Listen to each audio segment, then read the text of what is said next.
नमो ज्ञानेश्वरा नमो ज्ञानेश्वरा निवृत्ती उदारा सोपान देवा मुक्ताबाई नमो त्रिभुवन पावनी आद्यत्रय जननी देवांची जयांचे केलिया स्मरण होय सकळ विद्यांचे अधिकरण तेचे वंदो श्रीचरण श्री गुरूंचे ते नमस्कारोनी आता यत्तु कामेप्सुना कर्म साहंकारी नवा पुनः क्रियते बहुलायासं तदराजसमुदाहृतं तरी घरी माता पितरा धड बोली नाही संसारा एरविश्वभरी आदरा मूर्ख जैसा कैवल्य साम्राज्य चक्रवर्ती विश्वमौली ज्ञानोबाराय सकल ब्रह्मनिष्ठ गुरुजनांच्या परम कृपेने श्री भगवती ज्ञानेश्वरीचा 18वा अध्याय आपण विचार करत आहोत.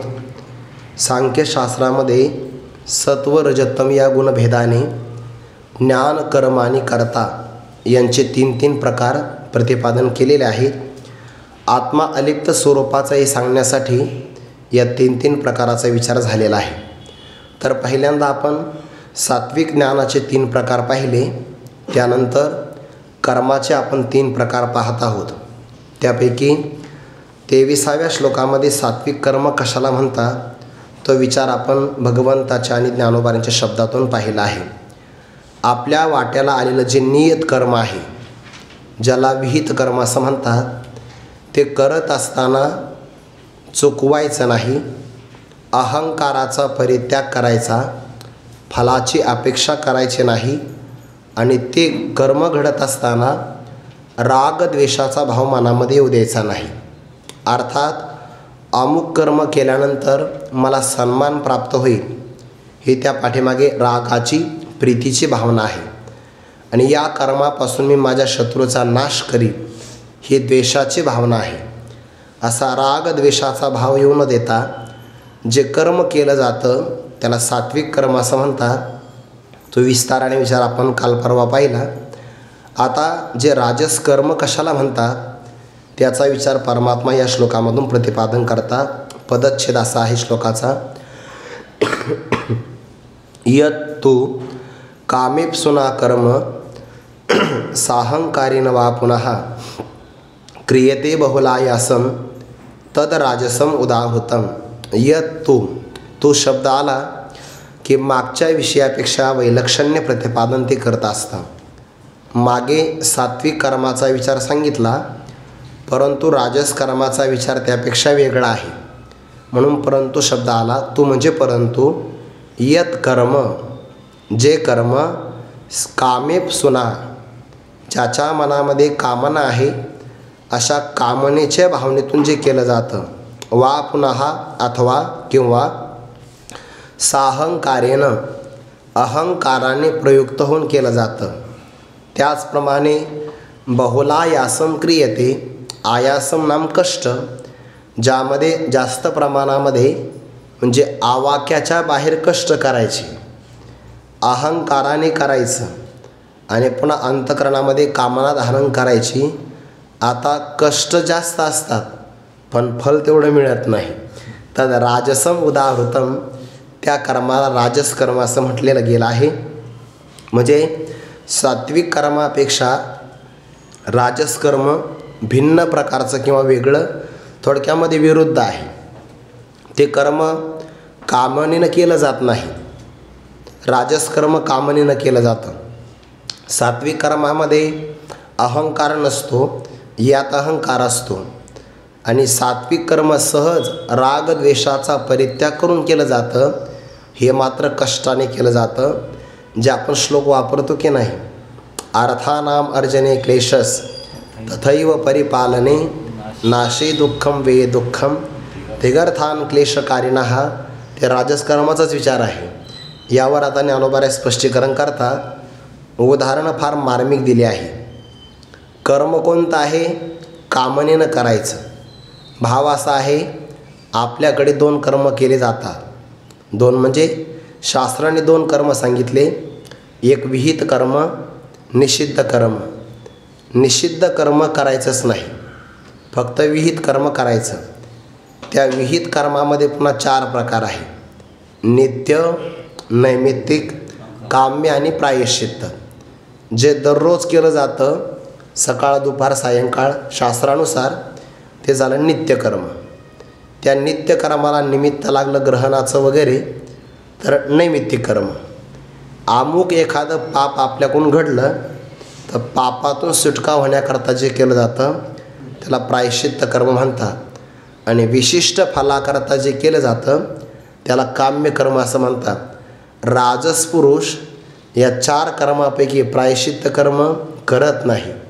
नित्यनैमित्तिक कर्म अंतकरणाच्या शुद्धीकरता आवश्यक आहे, ते करत नाही. पण फळावर डोळा ठेवून फक्त काम्यच कर्म करतो. म्हणजे 4 विहित कर्मामध्ये 4 प्रकार झाले, त्यापैकी एकाचा स्वीकार, बाकीच्यांचा परित्याग. कसा याकरता ज्ञानोबारे उदाहरण देतात. नित्य नैमित्तिक कर्मावर प्रेम नाही, काम्य कर्मावर फार मोठं प्रेम आहे. कसं उदाहरण देतात. वास्तविक नित्य नैमित्तिक कर्म अंतकरण शुद्धीकरता आवश्यक आहे, त्याच्यावर जास्त प्रेम असावं. पण त्याच्यावर नाही प्रेम कर, काम्य कर्मावर प्रेम करतो. उदाहरणं मार्मिक दिले आहे. दृष्टांताची योजनासुद्धा इतकी मार्मिक असते ज्ञानोबारायांची. बघा तुम्ही आता. तरी घरी माता पितरा धड बोली नाही संसारा, ए रविश्वभरी आदरा मूर्ख जैसा. मूर्खाचं लक्षण दिलं आहे. घरामध्ये आईवडील असतात. ते पंढरी महात्म्य नावाचे ग्रंथ आहे, बहुतेक श्रीधर स्वामींचा आहे, गोड आहे एकदम.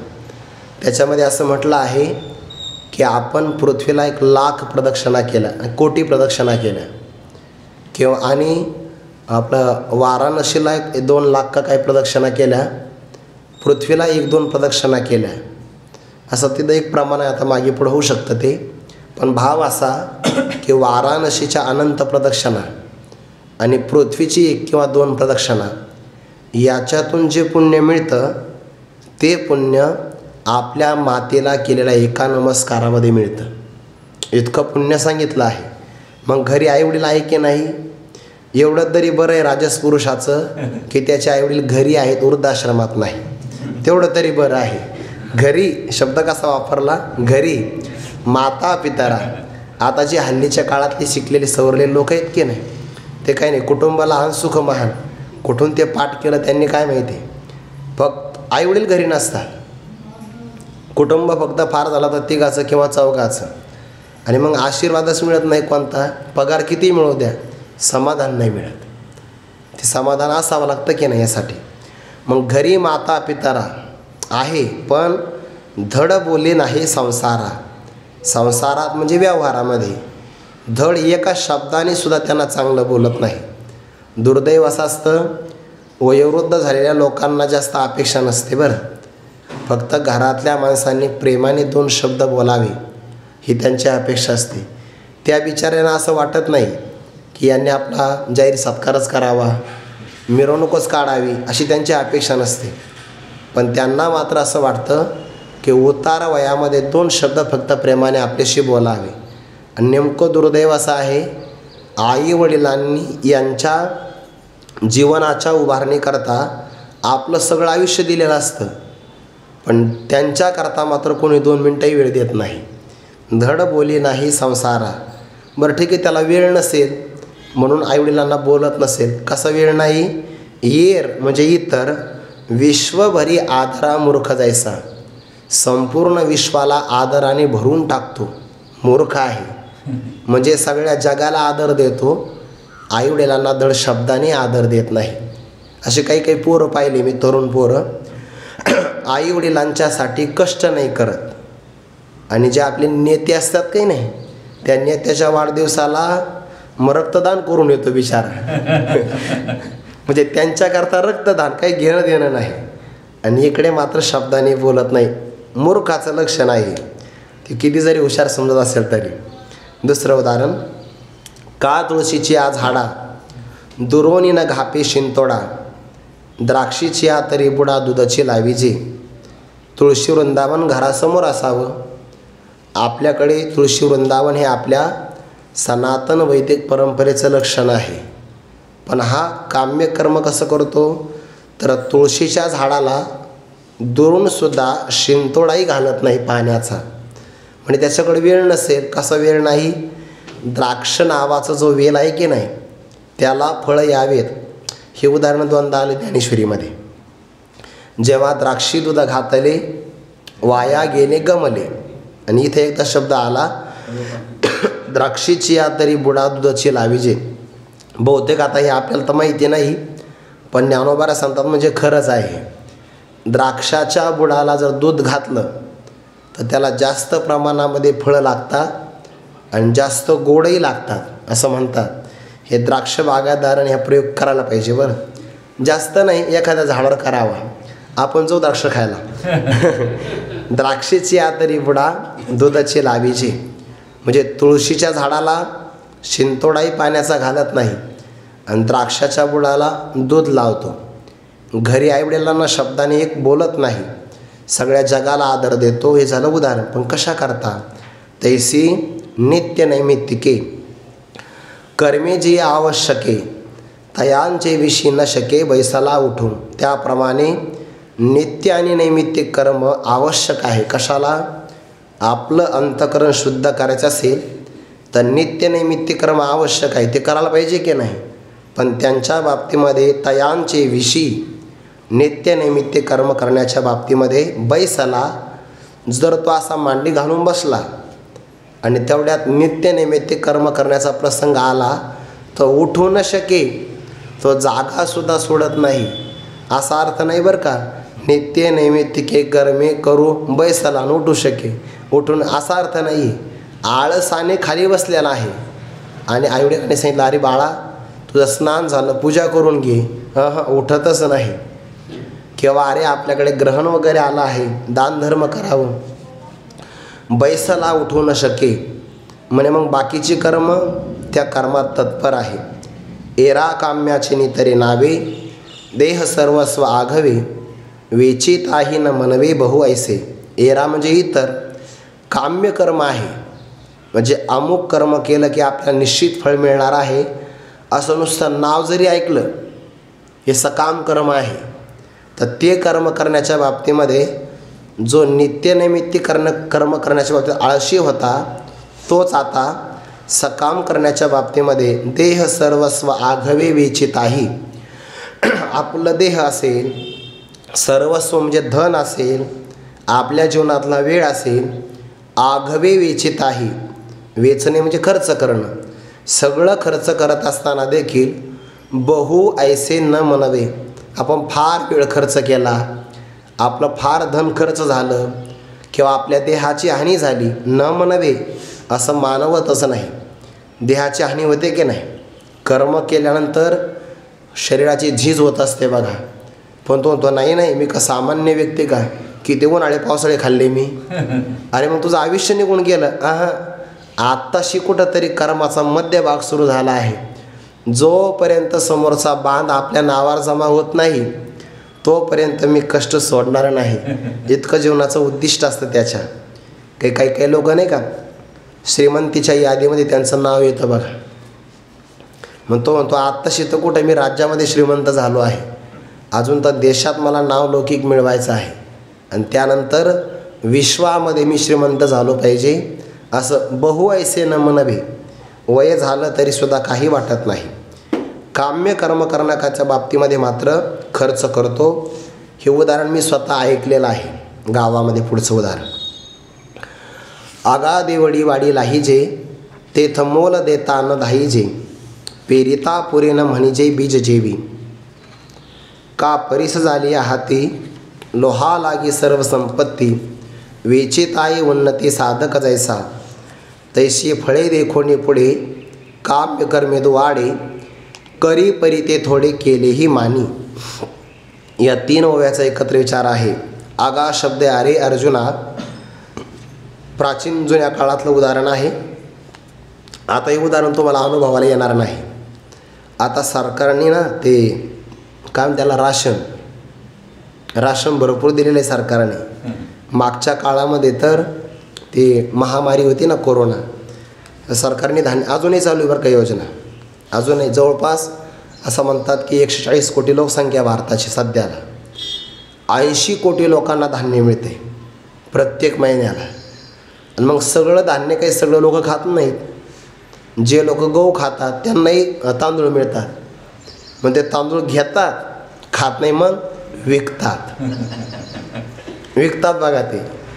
ना तुम्हाला आश्चर्य वाटेल, जे राशनचा तांदूळ मिळतो की नाही त्याची इडली चांगली होते, दुसऱ्या तांदळाची होत नाही चांगली. हे अनुभवाची जोगे नवे बोलायचे. पण जुन्या काळात अशी सुविधा नव्हती. मग काय करायचे, शेतकरी हा सावकाराकडून धान्य घ्यायचा. त्या धान्यात 2 प्रकार. एक पोतं धान्य घेतलं तर जेव्हा आपलं ते सोंगणी वगैरे होईल, मळणी होईल, तेव्हा त्या मोबदल्यामध्ये 1च पोतं धान्य द्यायचं. पण काही वेळेला प्रसंग असा असायचा की घ्यायचं 1 पोतं आणि देताना मात्र 1.5 पोतं द्यायचं. त्याला म्हणतात दिडीवाढी. इथं शब्द आला देवडी. देवडी म्हणजेच काय, 1 पोतं घेतलं की 1.5 द्यायचं. म्हणजे एखाद्याने 1 पोतं घेतलं की 1.5 पोतं द्यायचं. 2 घेतले तर 2 घेतले की 3 द्यायचे. 3 घेतले तर 4.5 द्यायचे. असा प्रकार. 6 घेतले तर 9 द्यायचे. मी स्वतः पाहिलं हे. एका शेतकऱ्याने 6 पोते धान्य घेतलं. ज्वारी वगैरे चांगली आली, सोंगणी केली, मळणी झाली, घेतले ते 6 पोते, धान्य झालं 9 पोते. सावकाराने तशीच गाडी आणली आणि 9 पोते घरच्या घरी घेऊन गेले. मग घरी काय मिळालं, कडबा. तो बैलाच्या वाट्याचा असतो, पण तो यांना मिळाला. मग अशी देवडी जर वाढी मिळत असेल तर मग जो जाणकार व्यक्ती, पैसा कमवणारा, तो धान्य देताना मागं पुढं पाहतो का? देवडी वाढी लाहीजे तेथ मोल देता न धाईजे. मोल म्हणजे पैसा, देताना तो न धाईजे, तो तृप्त होत नाही. कारण त्याला माहिती आहे 100 रुपये दिले तर 150 येणार आहे, 200 दिले तर 300 येणार आहे.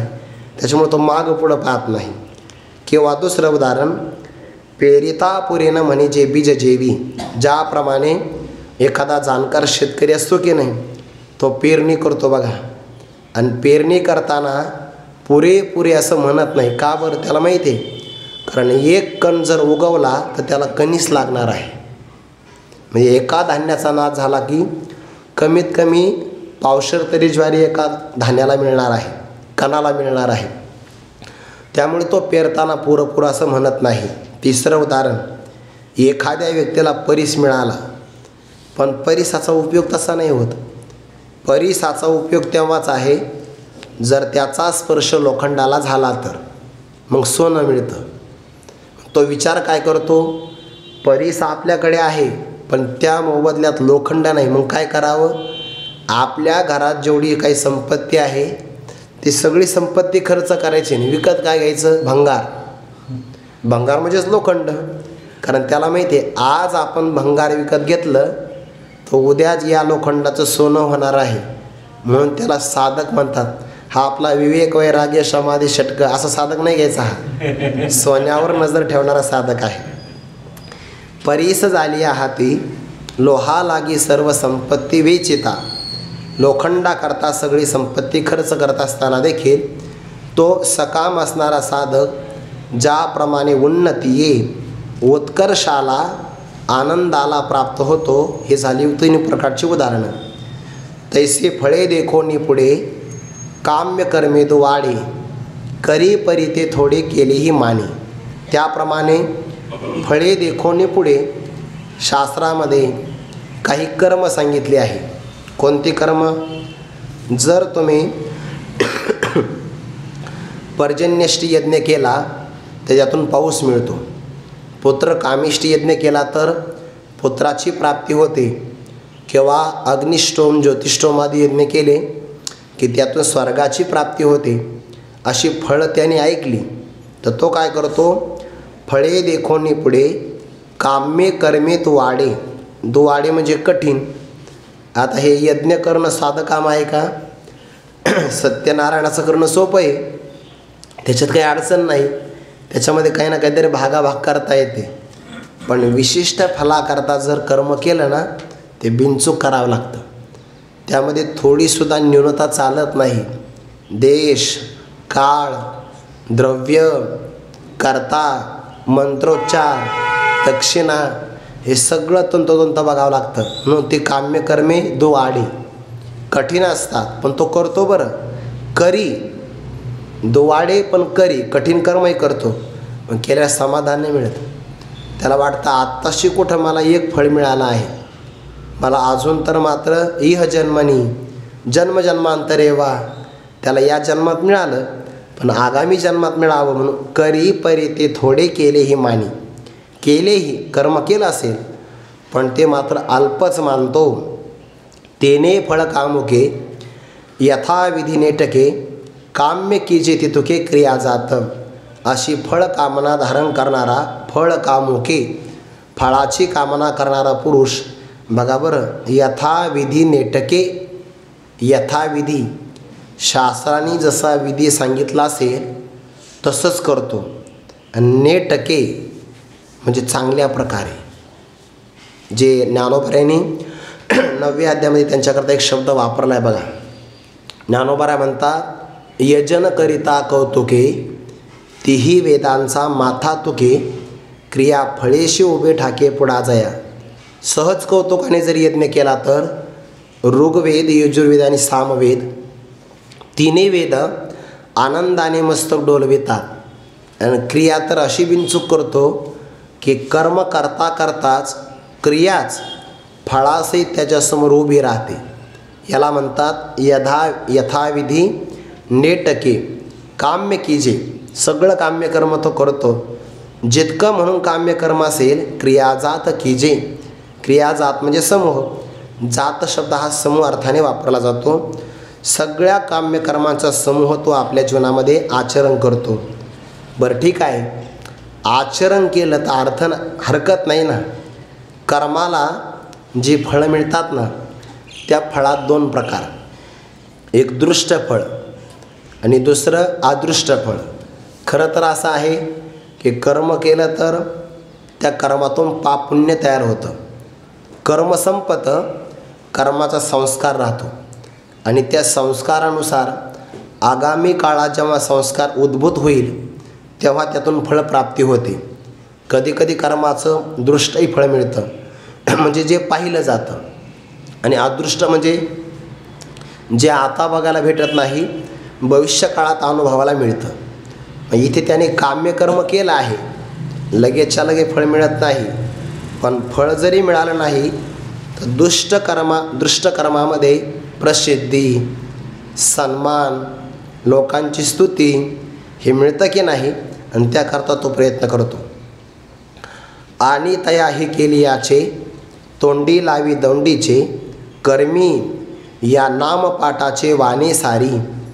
तैसा भरे कर्माहंकारू मग पिता अथवा गुरु ते न मनी काळ ज्वरू औषध जैसे. तयाही केली याचे, जे काम्यकर्म त्यानं केलं आहे, दौंडीचे तोंडी लावी. दौंडी म्हणजेच काय, प्रसिद्धी. ते काम्यकर्म प्रसिद्धीच्या तोंडावर लावतो. वाक्प्रचार आहे हा. दौंडी लावी म्हणजे जगामध्ये दौंडी देतो, थोडक्यात हल्लीच्या काळामध्ये जाहिरात करतो किंवा आपल्यापुढे बॅनर छापतो, एवढाच अर्थ आहे की नाही. म्हणून तयाही केली याचे तोंडी लावी दौंडीचे. आता हे थोडंसं अवघड आहे बरं. ते आपल्याकडे असं आहे, 13व्या अध्यायात ओवी आहे. नाना कृषी वळू आपुले पांगुरवी पेरिले तैसे झाकी निपजले दानपुण्य. शेतकरी पेरणी करतो, रासनी फिरवतो, धान्य झाकून टाकतो, झाकलं की त्यातून पीक मिळतं. जे झाकलं जातं त्याला फळ मिळतं, जे उघडं केलं जातं त्याला पक्षी खातात. तसं दान पुण्य जर झाकलं तर त्याला फळ चांगलं मिळतं. लोकाला सांगत सुटला मी हे केलं मी ते केलं, तर ते उघडं केलं की त्याला पक्षी खातात. पक्षी म्हणजे लोकस्तुती करतात, हीच पक्षी आहे, ते नष्ट होऊन जातं सगळं. मग ते उघडं करू नये की नाही, पण तसं नाही करत. म्हणून जे आपण कर्म करतो की नाही, वेदाची आज्ञा आहे मा वद. वद म्हणजे बोलणं. अरे बोलू नको, सांगू नको. आपण त्याचा अपभ्रंश केला माउंद. मावद सांगू नको कोणाला, पण प्रकार काय झाला माउंद. आणि माउंद म्हणजे काय, सगळ्या जगाला सांगणं. त्याचं पुण्य कुठं मिळतं आहे, प्रसिद्धी एवढंच पुण्य आहे. दुसरं पुण्य मिळत नाही. म्हणून तोंडी लावी दंडीचे, प्रसिद्धीच्या तोंडावर ते लावून टाकतो. जेवढा मनुष्य झाकून राहील ना तेवढा तो सुरक्षित राहतो. व्यवहारात नियमच असा आहे. ज्ञानोबरांच्या ओव्या किती गोड आहे बघा. तिथं ज्ञानोबरा म्हणतात, न मिरवी अभ्यासिले न परोपकार न बोले, न मिरवी अभ्यासिले न शके विको जोडले स्फितीसाठी. आपला परोपकार सांगू नये, आपली विद्वत्ता सांगू नये. हे लोकव्यवहारामध्ये प्रसिद्धीस आला ना मनुष्य, त्याला अडचणी जास्त येतात. ते तुकोबाराचं एक प्रमाण आहे बघा, नीचपण बरे देवा नचले कुणाचाही दावा. महापुरे झाडे जाती तिथे लव्हाळे वाचते किंवा राहते. जितका आपला नम्रपणा असेल ते चांगलं असतं. प्रसिद्धीस आला की स्वतःला देण्याकरता स्वतःलाच वेळ मिळत नाही. जेवढा झाकून व्यक्ती असेल तेवढा शांत सुखायरमान असतो. आणि दुसऱ्याच्या अधीन झाला की मग काही नाही, परतंत्र होऊन जातो. पण हा तसं नाही करत. तोंडी लावी दंडीचे, कर्मी मी अमुक एक कर्म करणार आहे, ऐका कोणी माझी बरोबरी करणारा. कर्मी या नामपाठाचे, नामपाठ म्हणजेच काय, पाठ म्हणजे अधिकार. मी कर्मठ आहे अशा अधिकाराचं जे काही पाठ म्हणजेच काय, नाव वाने सारी त्याचा पुकारा करतो किंवा त्याचं वान वाढतो. जगामध्ये मी कर्मी आहे, ऐका कोणी माझ्यासारखा, अशी म्हणून जगामध्ये प्रसिद्धी करतो. आणि हल्ली असं आहे, जर पत्रिकेत जर पदवी नाही छापली, बापरे बाप, लोके भांडणं करण्याकरता मागं पुढं पाहत नाही. म्हणजे मी कीर्तनकाराचं नाही सांगत, ते दशक्रियामध्ये नाही का शोकाकुल लोक असतात की नाही, यादी कोणाकोणाला शोक झाला बुवा तर त्याच्या नावासमोर पदवी असते. पदवी काय, माजी सरपंच. आणि काय पदवी आहे मग. पण ते जरी नाही छापलं तर लोक म्हणतात भांडणं करतात. आता बिचारा जो गेला आहे त्याच्या संबंधाने रडावं, काही यांचे भांडणं सुरू म्हणून त्यानेच जास्त रडावं, असाच प्रकार आहे की नाही. मग कर्मी या नाम हा नंतर दुसरं बॅनर छापावं लागतं. आमचा युगो हर्ट झाला म्हणतात ते. काय समजलं. आणि ते पुकारताना श्रद्धांजली अर्पण करतात की नाही, ते आता सांगू नये. पण मी गेलो होतो एका दशक्रियेला. मी सहसा जातच नाही, कारण ते आपला पाठही असतो ना त्यावेळेमध्ये. आणि दशक्रियेचे सगळे प्रवचन 8-8:30पर्यंत, म्हणजे ते काकस्पर्श झाला पाहिजे ना तोपर्यंत, वेळ नसतो. प्रवचन झालं माझं तेवढं काकस्पर्श झाला. मग त्या प्रवचनाला मर्यादा आहे, 1 तास नाही, काकस्पर्श होईपर्यंत असं छापलं पाहिजे. ते आता प्रवचन 8 ते 9 असं नाही, 8 ते काकस्पर्श होईपर्यंत झाला की झाला. मग तो काकस्पर्श झाला की मला खालचे लोक म्हणले मला घ्या उरकून. मग मी आपला श्लोकाचा भाव ओवीचा भाव समारोप केला. मला आता पसादान घेऊ आपण. त्याने नाही, पसादान घेऊ नका. तुम्ही पसादान घेतलं तर लोक थांबत नाही, उठून जातात. तुम्ही प्रवचनाला पूर्ण विराम द्या, गाडी तयार आणि आळंदीला जा म्हणे. मी म्हणलं पसादान का बरं. ते म्हणजे श्रद्धांजली अर्पण करायची. आणि बरीच यादी आली समोर, सगळ्यांच्या श्रद्धांजल्या झाल्या की मग सामुदायिक प्रसादन होईल आणि मग सांगता होईल. मग आता ते नाव पुकारणारे असतात की नाही, ते अगोदर पदवी पुकारतात, मग त्या व्यक्तीचं नाव, आणि मग त्याने सांगायचं अमुक अमुक व्यक्ती आपल्यातून निघून गेला, त्यांच्या मृत आत्म्या शांती लाभो माझ्या. आणि काही काही लोक गैरहजेरी असतात, तर गैरहजेरी व्यक्तीच्या मार्फत ही श्रद्धांजली अर्पण करतात. त्या मोठ्या माणसाला माहीत नाही की कुठं दशक्रिया आहे का काय आहे, पण अमुक अमुक आपले लोकप्रतिनिधी आणि त्यांच्या मार्फत मी श्रद्धांजली अर्पण करतो. चांगलं आहे बाई, आपलं भाग्यच आहे. म्हणजे हे आपल्याला ऐकायला भेटतंय, आज श्रवण इंद्रिया पाहिली असंच वाटतंय की नाही. अवघड आहे या गोष्टी. तो प्रसिद्धी लावतोय बघा, कर्मी या नामपाठाचे वाने सारी. ते विनोदाने आपण ऐकलंय, ते कीर्तनामध्ये शांत असे मंदिरामध्ये काही माणसं भजन करत होते. आता उन्हाळाच आहे की नाही, गरमी होती, आपण पंखा चालू करतो. ते भजन भरास आलं बघा त्यांचं. एक व्यक्ती आला आणि त्याने पंखा बंद केला. दुसऱ्या व्यक्तींना जाणीव झाली भजनामध्ये बसलेल्या, आपल्याला गरम होत आहे, पंखा बंद झाला. तो उठला आणि त्याने पुन्हा पंखा चालू केला. ज्याने बंद केला होता की नाही त्याने पुन्हा चालू केल्याबरोबर लगेच बंद केला. भजन करणारे माणसं रागवले, म्हणे अरे मंदिर आहे भजनासाठी असतं आणि पंखा हवेसाठी. आता थंडी असते तर आम्ही चालू केला नसता, पण ज्या ती उष्णता गरम होत आहे, अंगातून घामाच्या धारा वाहतात म्हणून आम्ही चालू केला. याचा उपयोग आहे की नाही? आणि ज्या वस्तूचा जो उपयोग असतो त्याकरता ती वापरली पाहिजे. आम्ही पंखा चालू करतो तो बंद का करतो? तो मला ऐका, बंद का करतो? पंखा मी दिलेला आहे. हा चांगली गोष्ट आहे ना, तू दिलेला आहे हे आम्हाला माहिती आहे, पण बंद का करतो? आणि चालू केला तर माझं नाव दिसत नाही. बंद केला की पंखा थांबतो, माझं नाव दिसतं. कर्मी या नामपाठाचे वाणी सारी, तैसा भरे कर्म अहंकारू. मग पिता अथवा गुरु ते न मनी काळ जोर औषध जैसे, तसा कर्माचा अहंकार भरतो. कसा? मी कर्मी आहे, मी कर्मी आहे. ऐका, कोणी माझ्यासारखं कर्म करणारा, असा कर्माचा अहंकार त्याच्या अंगात भरतो. आणि जो अहंकारी असतो ना, त्याचं पहिलं लक्षण आहे तो मोठ्या व्यक्तींचा अपमान करतो. मग पिता अथवा गुरु, मातृदेवो भव, पितृदेवो भव, ऐका ना, आचार्य देवो भव. हल्लीच्या काळात आहे ना, लोकांची एक समज झाली आहे की जे आपले पूर्वापार चालत आलेले महापुरुष आहे त्यांच्या मताप्रमाणे वागायचं नाही, ज्येष्ठ श्रेष्ठ वडीलधारी मंडळींचं ऐकायचं नाही, उन्मत्तपणाने वागायचं. ह्या हल्लीच्या काळात मोठेपणाचं लक्षण झालं आहे. आणि मग असा व्यक्ती कुठं अधपतनाला जाईल सांगता येत नाही. चेंडू जेवढा उंच जातो की नाही तेवढा जोरात तो आदळत असतो, पण ह्या ते चेंडूला नंतर कळतं, केव्हा? आदळल्यावर. तसा प्रकार आहे हा. पिता अथवा गुरु ते न मनी, त्यांचं ऐकत नाही. कसं? काळज्वरू औषध जैसे. काळज्वर नावाचा एक ताप आहे बघा, तो ताप जर आला ना तर तो औषधाला जुमानत नाही. काही तापाचे प्रकार आहे, त्याला नवज्वर म्हणतात. तो 9 दिवसापर्यंत चालतो. नवज्वर येतो जातो, पण काळज्वर मात्र असा आहे, तो आला की त्याला उष्णता आणि थंडी कळतच नाही. काळज्वर अंगी बाणे, तो शीतोष्णी जैसे नेणे, आगी आणि चांदीने सरिसेचे माने. उलट असं आहे, औषध घेतलं की तो जास्त फोफावतो. जसं काळज्वरू ताप औषधाला जुमानत नाही, तसा हा कर्माच्या अहंकाराला प्राप्त झालेला पिता अथवा गुरु यांना मानत नाही.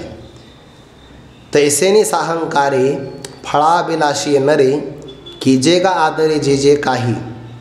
तैसेनी तशा प्रकारे, स अहंकारे म्हणजे अहंकाराने सहित, फळाभिलाषी नरे फळावर अभिलाष आहे ज्याचा, आशा पुरुषाकडून, की जे का आदरे जे जे काही. आदरे म्हणजेच काय? प्रारंभ. बरं, किंवा आदरे म्हणजे आदराने, दोन्ही पण अर्थ होतात. जे जे काही तो प्रारंभ करतो, किंवा जे जे काही कर्म, काम्य कर्म आदरपूर्वक करतो, मग सहज करत असेल नाही. परी तेही करणे बहु असा, ओळघोनी करी सायासा, जीवनोपाय का जैसा कोल्हांटी याचा. परंतु एकतर काम्यकर्म, तेही पुन्हा प्रसिद्धीच्या जोरावर करायचं, तेही पुन्हा मी अधिकारी आहे कर्माचा मोठा असं जगामध्ये प्रसिद्धीला आणायचं. म्हणजे काम्यकर्म, प्रसिद्धी, त्यात पुन्हा अहंकार, मोठ्या माणसाचं ऐकायचं नाही अशा भावनेनं करतो.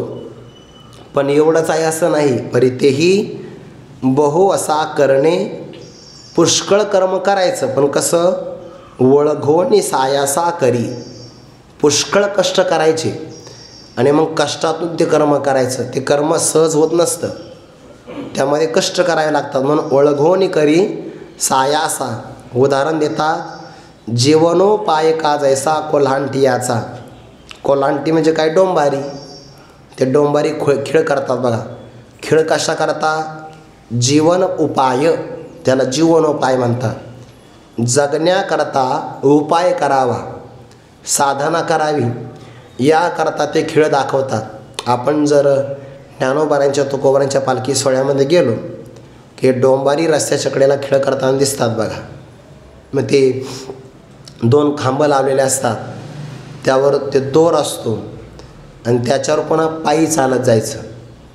त्याच्यात एक प्रकार आहे, खाली गाणे लावलेले असतात बघा, ते काहीतरी संगीत वाजतं की नाही, ते जोपर्यंत वाजतं तोपर्यंत त्यांचं मन एकाग्र होतं. ते बंद केलं की मग नाही.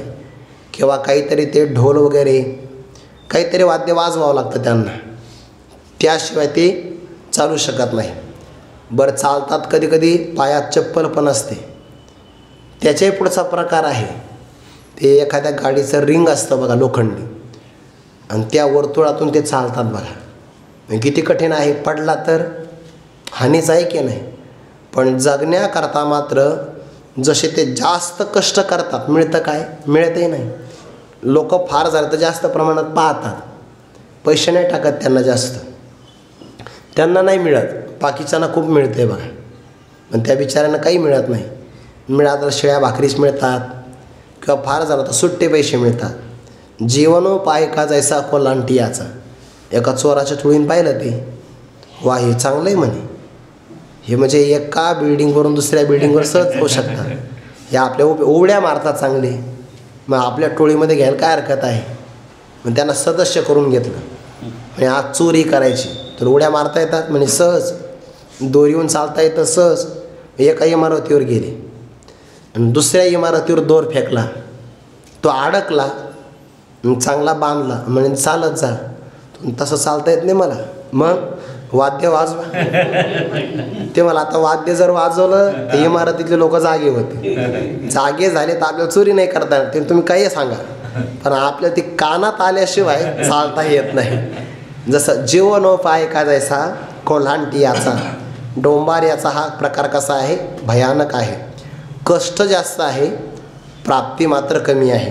दुसरं उदाहरण देतात,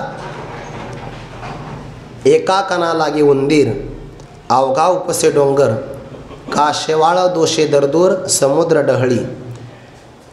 उंदीर आहे की नाही, त्या उंदराला कण मिळवावा असं वाटतो खाण्यासाठी, आणि मग ते उकरायचं काम करते.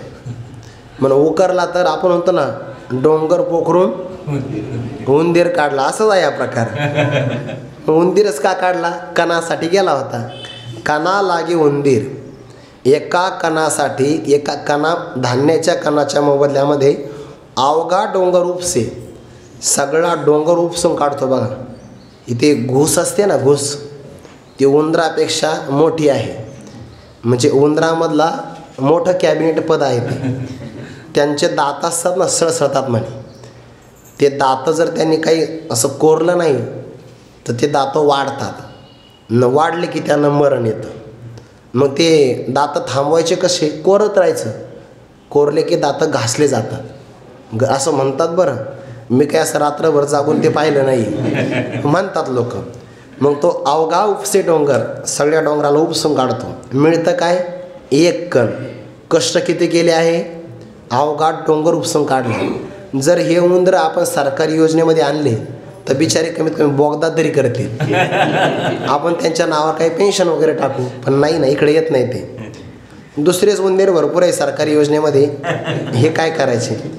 ते एका काना लागे उंदीर, अवघा उपसे डोंगर. हे एका काना लागे नाही, कण नसतोच, पण डोंगर मात्र उपसतात. प्राप्ती फार होते त्यांना. तो आपला विषय नाही आता. का अथवा शेवाळ दोषे दरदूर, समुद्र डहुळी. दरदूर म्हणजे बेडूक. शेवाळाच्या उद्देशाने सगळा समुद्र डोळून टाकतो. मिळतं काय? खाण्याकरता शेवाळ मिळतं, बाकी काही मिळत नाही. आणखीन चौथं उदाहरण देतात, पै भिके परत येणं लाहे, तरी गारुडी साप वाहे, काय की जे शिनची होय गोडे का. भिके परत येणं लाहे, भिकेच्या पलीकडे काही मिळत नाही, पण ते भीक मागण्याकरता गारुडी विषारी असणारा सर्पाला आपल्या पेटाऱ्यात बंद करतो बघा, आणि लोकाला दाखवतो बघा, ही सर्प आहे, भगवंताचा नाग आहे, शंकराचा नाग आहे, द्या काहीतरी. आणि मिळतं काय? भिकेच्या पलीकडे काही मिळत नाही. सर्प झोपलेला आहे तोपर्यंत भीक मिळते, आणि जागा झाला बिचारा, दंश केला तर प्राणाला मुकावं लागेल. पण काय करावं? ज्ञानोबा म्हणता, काय की जे शिनची होय गोड एका. काही लोकांना शिनची गोड होय, काही लोकांना कष्ट चांगले वाटतात, त्यांना आराम चांगला वाटत नाही. आणि डॉक्टर बाबांच्या मुखातून एक उदाहरण ऐकलं. हे जे मुंबईमध्ये काम करतात ना, विशेषतः जास्त ओझे वाहणारे लोक, ते माथाडी कामगार वगैरे असतात ना, ते कष्टाचे काम करतात आणि मग त्यांच्या पाठीला सवय झालेली असते ओझ व्हायची. एका दिवशी सुट्टी मिळाली की मग बरं वाटलं की पाहिजे ना, पण ते होता सुट्टीच्या दिवशी आमचे पाठ दुखते. म्हणजे ओझ्याची एवढी सवय झाली आहे की सुट्टी जर मिळाली तर त्यांची पाठ दुखते आणि ओझं मिळालं आता बरं वाटतं. काय की जे शेणाचे होये गोड एका. हे असो. आणखीन एक उदाहरण. परमाणुचेने लाभे पाताळ लंगिती वळंबे तैसे स्वर्ग सुख लोभे विचंबने जे ते काम्य कर्म सक्लेश जानावे येथ राजस आता चिन्ह परिस तामसाचे. हे असो. परमाणुचेने लाभे. परमाणू म्हणजे एखादा असणारा धुलीचा कण आणि त्या कणाच्या लाभाने पाताळ म्हणजे जमिनीचा खोल भाग लंगिती वळंबे. वळंबे म्हणजे वाळवी. वाळवी लागते बघा झाडाला वगैरे. झाडाला लागली की सगळी साल खाऊन टाकते किंवा एखाद्या घरामध्ये लाकडाला लागली की माती होऊन जाते. मग ते काय करते कोरत कोरत जाते आणि त्यांना फक्त मातीचा कणच मिळतो, पण त्याच्या लाभाने पाताळापर्यंत खोल जाते. धनाचा ठेवा वगैरे काही मिळत नाही. तैसे स्वर्ग सुख लोभे. स्वर्गाच्या सुखाच्या लोभाने म्हणले बरं, लोभच आहे, प्राप्ती नाही अजून. स्वर्गाच्या सुखाच्या लोभाने म्हणजे मनामध्ये लाळ निर्माण झाली की स्वर्ग आपल्याला मिळेल. विचंबने जे याकरता जे कष्ट केले जातात अशा स्वर्गसुखाच्या कामनेनं जे काम्यकर्म केलं ते कसं आहे सक्लेश, ज्याच्यामध्ये पीडा फार मोठी आहे. आणि अशा काम्यकर्माच्या माध्यमातून पीडेनं युक्त किंवा कष्टाने युक्त होऊन जे कर्म केलं जातं जानावे इथं राजस, त्याला राजसकर्म असं म्हणावं. म्हणजे राजसकर्मामध्ये फळ कमी, कष्ट जास्त, प्रसिद्धी जास्त, बाकीचं फळ कमी किंवा अंतःकरण शुद्धी नाही मिळत, अंतःकरण चंचल्य जास्त होतं. असं राजसकर्म जाणावं, हे राजसकर्म आहे. आता यानंतर तामसाचे चिन्ह परिस. तामस कर्माचं चिन्ह काय आहे, लक्षण, त्याचा विचार श्रवण कर, पण तो विचार आपण उद्या पाहू. कुंडलिक वरधारी विठ्ठल श्री ज्ञानदेव तुकाराम माऊली ज्ञानेश्वर महाराज की जय. जगद्गुरु तुकाराम महाराज की जय. सद्गुरु जोग महाराज की जय.